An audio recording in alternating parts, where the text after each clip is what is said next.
특별 세션은 그 개회사에서 소개드린 바대로 주제가 있습니다. 미디어와 다양성이 주제인데요. 그야말로 다양성의 증진을 위해서 이제 우리 미디어가 해야 할 역할을 본격적으로 탐색해보는 그런 자리입니다. 먼저 두 분 연사의 발표를 이어서 듣도록 하시고요. 그리고 네 분의 토론자 모시고 종합 토론을 진행하도록 하겠습니다. 역시 한국어, 영어, 프랑스어 동시 통역 제공되고요. 통역 필요하신 분들은 수신기를 통해서 채널을 맞춰주시면 되겠습니다. 한국어가 1번, 영어가 2번, 프랑스어가 3번입니다. 그러면 벌써 나와 계신데요. 역시 프랑스에서 오셨습니다. 프랑스와즈 라보르드 회장님이시고요. 젠더와 다양성을 주제로 발표를 해주시겠습니다. 연사분 소개해 올리겠습니다.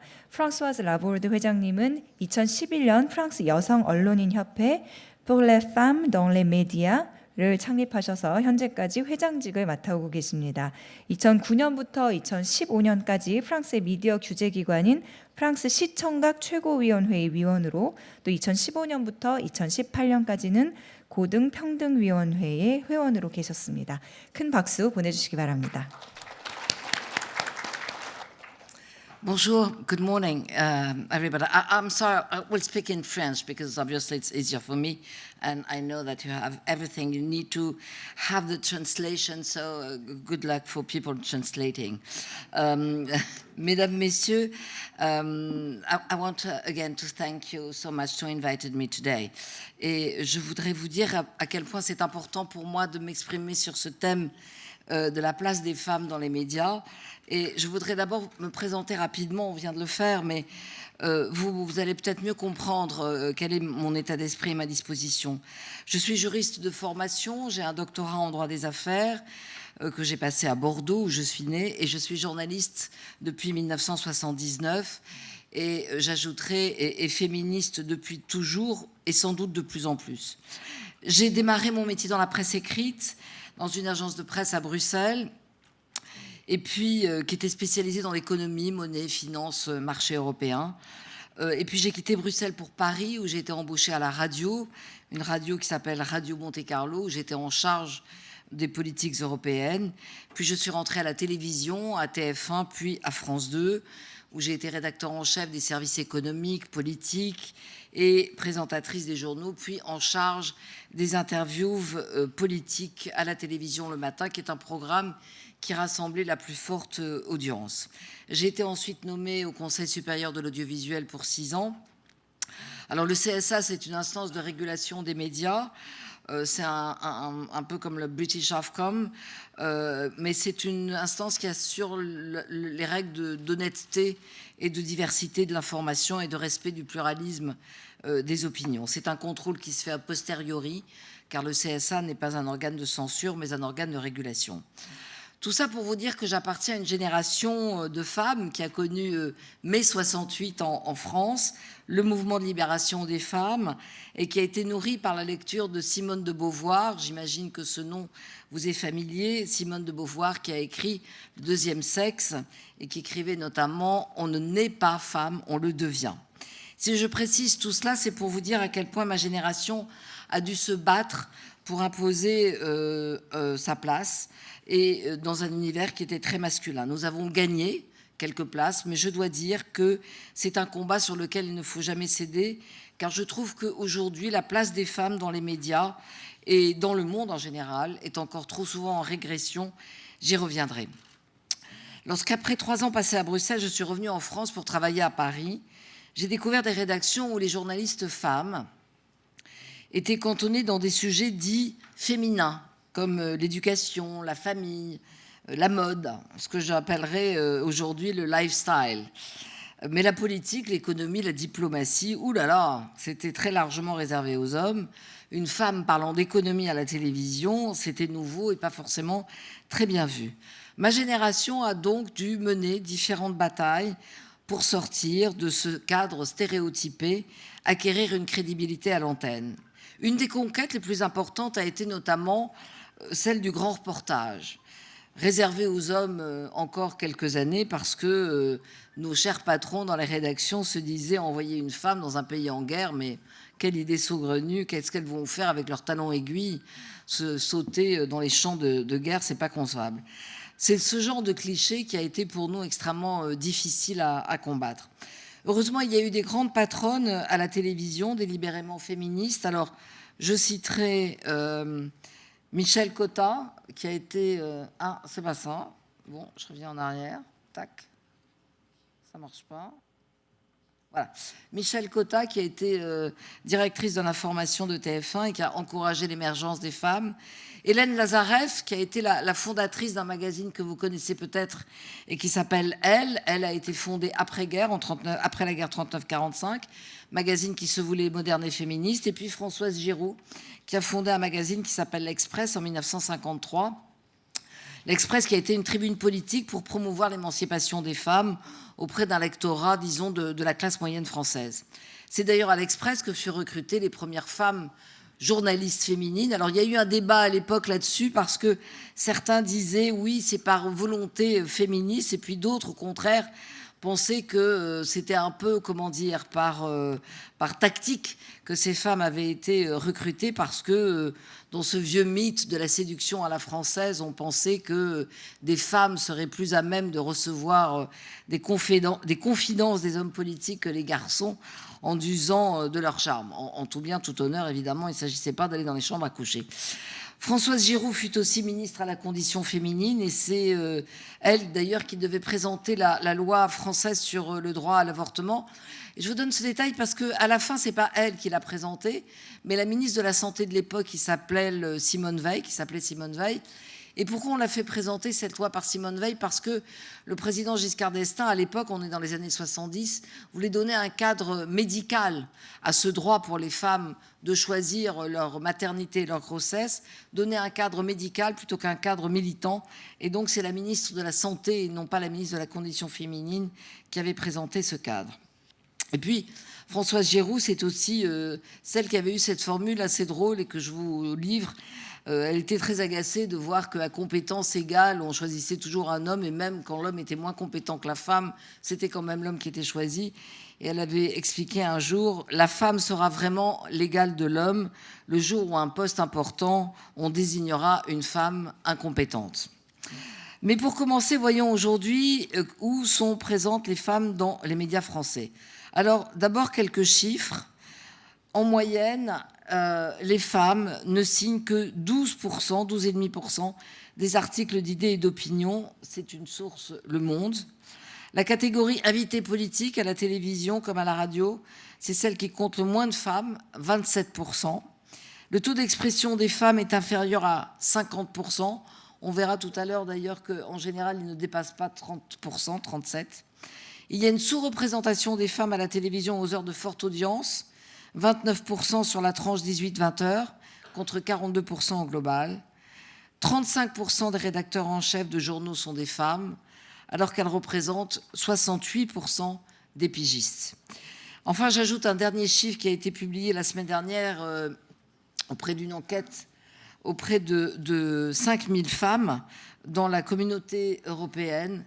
60% des femmes rapportent avoir déjà été victimes de violences sexistes ou sexuelles au travail, et 11% des femmes sondées disent même avoir été forcées à avoir eu un rapport sexuel, forcé ou non désiré, avec quelqu'un de leur milieu professionnel. Ces chiffres s'entendent tous secteurs confondus et pas simplement dans les médias.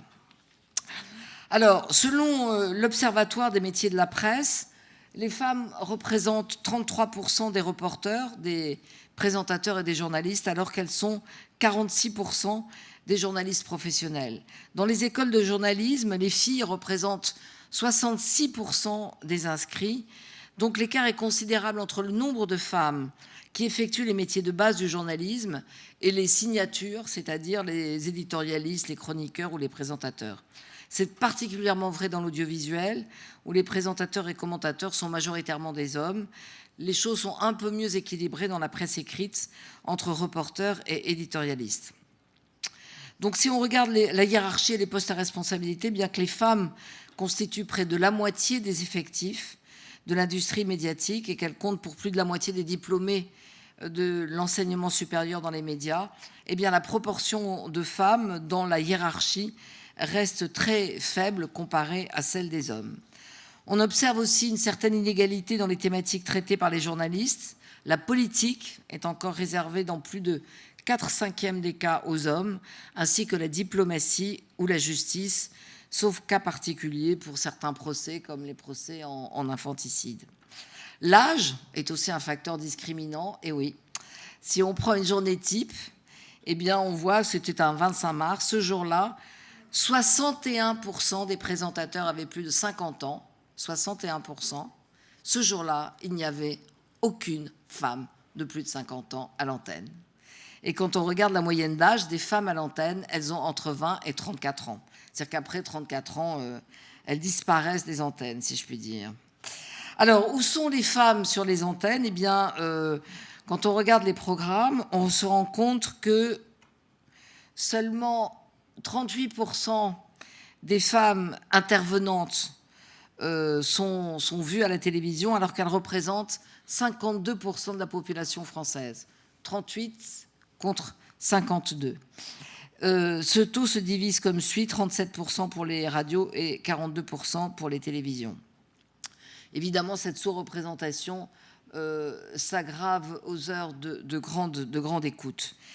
Dans les catégories experts, elles ne représentent que 37%, les femmes, et elles ne représentent que 27% des invités politiques. Ce taux est encore plus bas pour les scientifiques, elles ne sont que 2% pour les scientifiques, et encore moins pour le secteur agricole.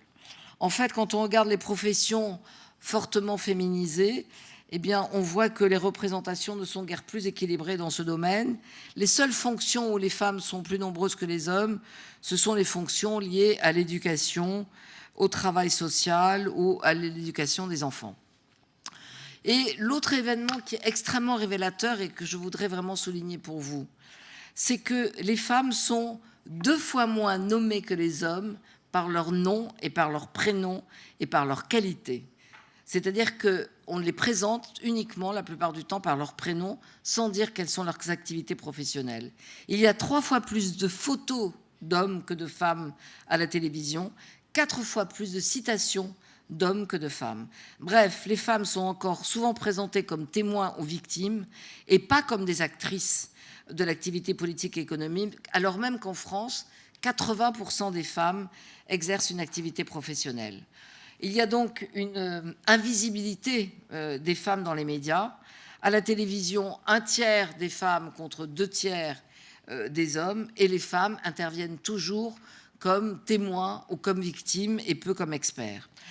Pour simplifier au risque de la caricature, je dirais que l'émotion, le ressenti, les sentiments sont attribués aux femmes, l'analyse, la réflexion est attribuée aux hommes. Les médias sont donc le miroir déformant de la réalité professionnelle et sociale du pays. Je vous invite d'ailleurs à lire à ce propos 2 livres qui ont été publiés par une sociologue française qui s'appelle Brigitte Grésy et qui a écrit 2 traités, un traité contre le sexisme ordinaire ou encore La vie en rose pour en découdre avec les stéréotypes. Je crois que je n'ai pas marqué, c'est pas grave. Alors, 2 exceptions quand même. Dans les fictions, on se rend compte qu'il y a de plus en plus de rôles tenus par les femmes dans les programmes. Il y a de plus en plus de femmes qui occupent des rôles de personnages principaux. Mais si on regarde qui est à la manœuvre, si je puis dire, il n'y a que 10% de femmes réalisatrices ou metteurs en scène. Il y a 90% de femmes qui sont script, maquilleuses ou coiffeuses dans le milieu du cinéma ou des dramatiques à la télévision. Alors, il y a eu une exception cette année, alléluia, il faut s'en féliciter, la Coupe du monde féminine de football en 2019 a eu un record d'audience avec 10 millions de téléspectateurs pour le quart de finale entre les États-Unis et la France qui a eu lieu le 28 juin. C'est une date qu'il faut noter. Donc ça a été pour la première fois qu'un sport où des femmes étaient présentes a fait un taux d'audience aussi important. Mais j'allais dire, c'est un peu l'arbre qui cache la forêt. Le rythme de progrès vers l'égalité au sein des médias s'est pratiquement immobilisé au cours des 5 dernières années. Et j'ajoute que dans ce qu'on appelle les médias modernes, Twitter, les supports en ligne, etc., Eh bien, c'est pas mieux, c'est même parfois encore pire. La place des femmes est encore moins visible. On estime dans les sites internet d'information qu'il n'y a que 14% des informations qui s'intéressent à des sujets qui concernent les femmes. Moins du tiers des tweets étudiés évoquent une femme et 9% seulement ont une femme comme objet principal. Et l'autre élément qui est très important aussi à souligner, on sait d'ailleurs combien les médias sociaux et les médias en ligne font une place aux manifestations de sexisme.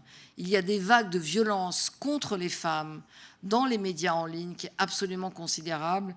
Et d'ailleurs, le rapport du Haut Conseil à l'égalité entre les hommes et les femmes a appelé à la vigilance sur ce thème pour en finir avec l'impunité des violences faites aux femmes sur les réseaux sociaux, qui est vraiment une chose tout à fait dramatique. Je voudrais aussi en profiter pour faire un petit focus. On s'éloigne du journalisme, mais ça a vraiment à voir avec, pour le coup, la télévision et les médias. C'est la place des femmes dans la publicité, parce que la publicité a un impact sur le public, hélas, est parfois plus important, soyons modestes, que le rôle des journalistes. Eh bien, si on regarde la place des femmes dans la publicité, elles sont majoritairement représentées pour l'habillement, la parfumerie, les loisirs, les produits médicaux. Les hommes sont mis en scène dans des publicités relatives aux jeux d'argent, à l'automobile, aux assurances, à la banque, à la technologie, au numérique. Et dans les spots publicitaires, les experts sont masculins à 80%. Ils sont 96% experts dans l'automobile, 99% dans la catégorie technologique, alors que les femmes ne sont expertes que pour la lessive, les couches pour enfants et autre chose. Le deuxième élément qui est très important, c'est que dans les rôles de consommatrices, les femmes, très souvent, ont des attitudes caricaturales. Elles manifestent un plaisir intense, une sorte à la limite de la posture sexuelle érotomane. Depuis les années 50, on voit des publicités alternant des femmes qui sont en train de nettoyer avec des extases comme ça, physiques, absolument éblouissantes. Et quand on regarde les modèles, on se rend compte qu'en gros, on a deux types de caricatures. La ménagère accomplie ou bien, comment dirais-je, la femme objet hypersexualisée. Alors, selon une étude du site Pop Model qui analyse la place des femmes dans la culture médiatique, il y a 6 grandes catégories de figures féminines fréquemment présentées dans la pub. Alors, la première, c'est la femme au foyer, la ménagère. Elle est parfaite. Elle tricote, elle repasse, elle cuisine, elle fait le ménage. Et en plus, elle adore ça. Elle est contente. Elle ne rêve que de ça. C'est une des figures les plus traditionnelles en publicité. Quand elle ne s'affaire pas aux tâches de la maison, elle attend évidemment avec soumission le retour de son conjoint, toujours un homme. Elle est soumise au bon plaisir de son partenaire qui donne le ton. La femme au foyer est aujourd'hui aussi présente aujourd'hui, en 2019, que dans les années 50. C'est la même, elle est coiffée différemment, elle est habillée différemment, mais c'est la même. 98% des publicités pour la lessive, les produits d'entretien et les produits bébés ciblent exclusivement les femmes. Deuxième grand stéréotype, la femme objet. Alors la femme objet, elle est souvent brune, on ne sait pas pourquoi, mais enfin bon, elle est brune. Elle est mobilisée pour décliner la figure de la séduction active sous toutes ses formes. Alors son corps est souvent d'ailleurs découpé en morceaux, on montre ses seins, ses fesses, sa bouche, comme autant de produits de consommation séparés. Le corps féminin n'est plus qu'un instrument de séduction ou encore un objet de désir. Alors dans certaines publicités d'ailleurs, la femme est seulement présente pour attirer le regard. Elle ne joue qu'un rôle de provocation. On voit de plus en plus d'affiches montrant les femmes dans des postures érotiques. C'est la mode de ce qu'on a appelé en France le porno chic. La femme est hypersexualisée selon les codes du cinéma porno pour suggérer la sexualité et la soumission. Il y a eu des marques en France comme Ungaro, Dior, Versace, Saint-Laurent qui ont mis des femmes dans des mises en scène, sadomasochistes. Alors on les voyait enchaînées, liées, portant des accessoires à connotation sexuelle, dans des postures qui n'évoquaient rien d'ailleurs, qui étaient très clairement des postures de soumission sexuelle. Certaines de ces publicités ont été retirées sous la pression justement de groupes féminins. Troisième grand stéréotype, la ravissante idiote. Alors elle est blonde. La brune, elle est sexy, l'idiote, elle est blonde. Cherchez l'erreur, mais bon. Et la femme blonde, elle comprend rien. Donc, elle essaie de faire marcher les choses, ça marche pas, etc.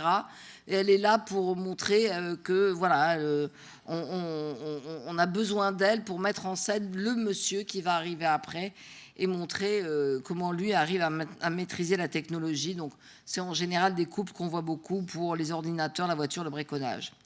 Le quatrième stéréotype qui est nouveau, c'est la femme animale. Alors là, elle est associée aux images de félins, de panthères. Elle marche à quatre pattes, elle est habillée, elle se promène comme un serpent, elle a des animaux sur le corps, parfois elle rugit, donc pour vendre différents produits.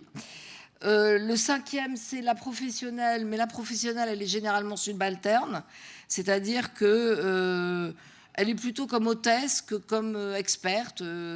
Elle apparaît dans la publicité pour porter le café ou pour mettre en scène quelque chose. Et puis la dernière, c'est la putain, hyper sexualisée. Alors elle est épouvantable. C'est la femme qui va mettre l'homme à ses pieds. Alors elle est évidemment vénale, elle ne s'intéresse qu'à l'argent. Elle est évidemment obsédée par la sexualité. Et là encore, son corps est découpé en petits morceaux. Il y a une marque allemande qui avait fait une publicité comme ça, qui est une marque qui s'appelle Audi. J'imagine que vous connaissez cette marque.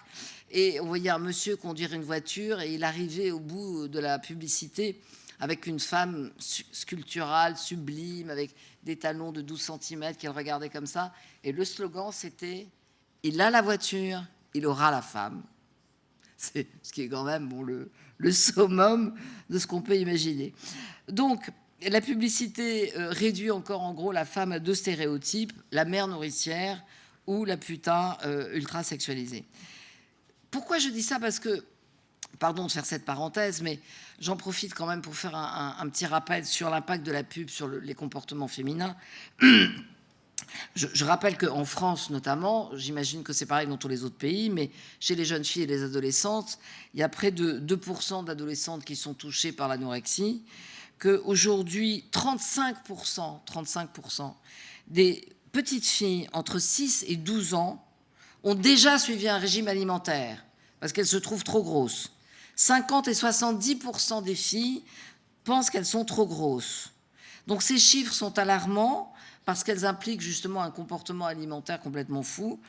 Et je ne vous parle pas des publicités concernant la vieillesse, où pareil, on vous explique que dès que vous aurez 3 rides, ça va être la fin du monde.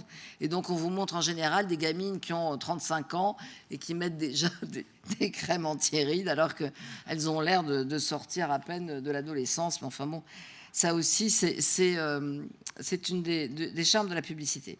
Alors pourquoi je persiste à dire que la situation des femmes reste problématique dans nos sociétés comme dans le reste du monde? Parce que je rappelle ces chiffres quand même, qui ne concernent pas que les médias, mais qu'il faut avoir en tête parce que c'est mon côté féministe. Dans le monde, une fille sur 5 est mariée avant l'âge de 18 ans. Les 2/3 des enfants qui exercent un travail domestique sont des filles. Une fille sur 4 a peur d'aller aux toilettes à l'école, parce que la plupart du temps, c'est pas fait pour les filles, elles sont pas propres. Une fille sur 10 ne va pas à l'école quand elle a ses règles. Ça existe dans énormément de pays. Voilà. Passons maintenant à la diversité. Je vous laisse encore ces chiffres, comme ça vous avez le temps de les regarder. Alors, la diversité, je vais être moins développée sur ce thème. Pourquoi? Parce qu'on a une particularité en France, c'est que les statistiques qui présentent les origines raciales, les couleurs de peau, la religion, sont absolument interdites. En fait, on est français, point final. On n'est pas français de couleur blanche, de couleur noire, de couleur jaune, de couleur rouge. On n'est pas français catholique, protestant, musulman ou bouddhiste. On est français. La France ne reconnaît qu'une communauté, c'est la communauté nationale. Donc, il n'y a rien sur nos papiers d'identité en France qui signale notre origine. Et le fondement de notre République, ça n'est pas... merci beaucoup. Et le fondement de notre République, ça n'est pas le communautarisme et la laïcité. Alors, je vais me dépêcher parce que j'ai plus que 5 minutes, paraît-il. Donc, je vais juste vous donner quelques chiffres. Quand on analyse les programmes, on ne parle pas des blancs et des noirs, mais des gens perçus comme non blanches et des autres, parce qu'on n'a pas le droit de faire des statistiques ethniques. Donc on voit que les personnes perçues comme blanches continuent à représenter 83% de la présentation, et que si on mélange la perception des personnes blanches avec leur genre, on voit que, eh bien, on a 62% des hommes perçus comme blancs et 38% des femmes perçues comme blanches, alors que nous n'avons que 16% des hommes perçus comme non blancs, c'est-à-dire n'appartenant pas à la race blanche, et 13% des femmes perçues comme non blanches. Donc on voit que l'écart est absolument considérable. Je me dépêche et je voudrais terminer en vous parlant de l'association PFDM. PFDM est une association que j'ai créée en 2011 parce que je me suis rendu compte que la place des femmes dans les médias en France était tout à fait insatisfaisante. J'ai la chance d'avoir pu bénéficier, pour ma part, d'une place relativement bonne, mais je trouve aujourd'hui que les femmes sont moins présentes aujourd'hui en raison de ce qu'on appelle the bamboo ceiling, c'est-à-dire c'est un concept assez simple, le plafond de verre, on pense qu'on augmente, on augmente, on augmente, on augmente, et à un moment donné, comme un bambou, à un moment donné, le truc retombe et on se retrouve à un niveau qui n'arrive pas du tout. Qu'est-ce qui s'est passé, en fait ? En quelques années, il s'est produit une ligne de partage insidieuse. Les femmes sont un peu plus présentes à l'antenne et à la présentation, mais terriblement absentes des postes de responsabilité et de décision. Et lorsqu'on interroge le public, on leur dit « Est-ce qu'il y a autant de femmes que d'hommes ?» Ils disent oui. Et quand on regarde les chiffres et quand on voit qu'il y a 30% de femmes présentes à l'antenne, eh bien le ressenti pour les hommes, c'est qu'il y a l'égalité, ce qui est complètement faux. Donc, on peut dire qu'on a gagné un certain nombre de combats. Il y a une certaine parité, par exemple, sur les couples de présentateurs. C'est très à la mode, maintenant on voit ça partout. Sauf que quand on regarde plus en détail le couple de présentateurs, qu'est-ce qui se passe ? C'est toujours l'homme qui est en majesté, qui dit les choses importantes, et la fille qui est à côté et qui est un peu... On a une expression en France, on dit l'assistante du magicien, celle qui fait tadam quand la colombe sort du chapeau. C'est un peu le rôle souvent qu'ont les femmes dans ces couples. Alors ça a tendance à s'estomper, mais c'était un peu comme ça au début. L'autre chose, c'est que, je le disais tout à l'heure, le métier de grand reporter, c'est aujourd'hui féminisé et on voit de plus en plus de femmes sur le terrain des guerres. Mais j'allais dire c'est un peu une victoire à la Pyrrhus. Pourquoi ? D'abord parce que le confort du reporter de guerre a beaucoup diminué. On part moins longtemps, c'est beaucoup moins bien payé, c'est beaucoup plus dangereux. Et on se rend compte que c'est un terrain qui a été un peu déserté par les hommes, qui ont compris que c'était plus intéressant de prendre des postes à responsabilité dans la hiérarchie, où on gagnait plus d'argent payé dans des bureaux, que de continuer à aller courir sous les bombes à l'autre bout du monde. Donc la féminisation d'un métier, de tous les métiers en tout cas, et c'est vrai pour tous les métiers du journalisme, s'accompagne d'une paupérisation et d'une baisse des salaires. C'est vrai dans tous les métiers et c'est vrai en France comme ailleurs. Donc c'est pour ça que j'ai créé cette association pour les femmes dans les médias, pour justement encourager les femmes à se battre et à exister sur les écrans et derrière les écrans. Parce que je trouve que, et c'est pour ça qu'on a créé ce site. Donc tous les ans, on remet un prix, qui est un prix qui récompense des femmes qui, par leur travail, ont mis en lumière justement des conquêtes ou des travails des femmes. Il y a eu un reportage formidable qui a été fait par une journaliste sur le viol comme arme de guerre en Syrie. Le viol comme arme de guerre était quelque chose d'extrêmement important. Au début, on n'en parlait jamais parce que c'était des sujets de filles qui intéressent personne. Et puis, on s'est rendu compte que le viol concernait aussi les hommes et qu'il y avait des hommes qui étaient violés, notamment en Libye. Et que du coup, on s'est dit, le viol comme arme de guerre, ça ne concerne pas que les femmes, ça concerne aussi les hommes. Et c'est un sujet dont on va parler.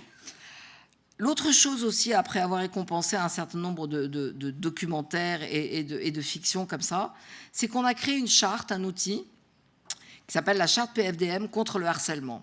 Pourquoi ? Parce que dans la suite de l'affaire Weinstein et de l'opération MeToo, on s'est rendu compte qu'il y avait dans les rédactions énormément de harcèlement sous couvert de camaraderie. Alors on fait des réflexions, on fait des petits arguments, on coince une fille, on lui dit tu veux pas, bon, bah, pourquoi tu le prends mal, enfin j'essaie de t'embrasser, c'est pas très grave.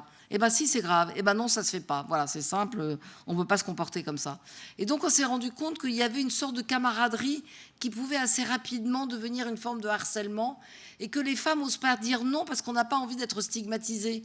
On n'a pas envie d'être la fille qui passe pour complètement coincée, les pieds en dedans et dont tout le monde se moque. Donc on a créé cette charte. La charte est un outil avec des obligations, des engagements très précis. Il faut informer, rappeler la loi, agir, etc., etc. On a fait signer cette charte à toutes les entreprises qui ont accepté de mettre en place des mesures de prévention du harcèlement, notamment du harcèlement sexuel.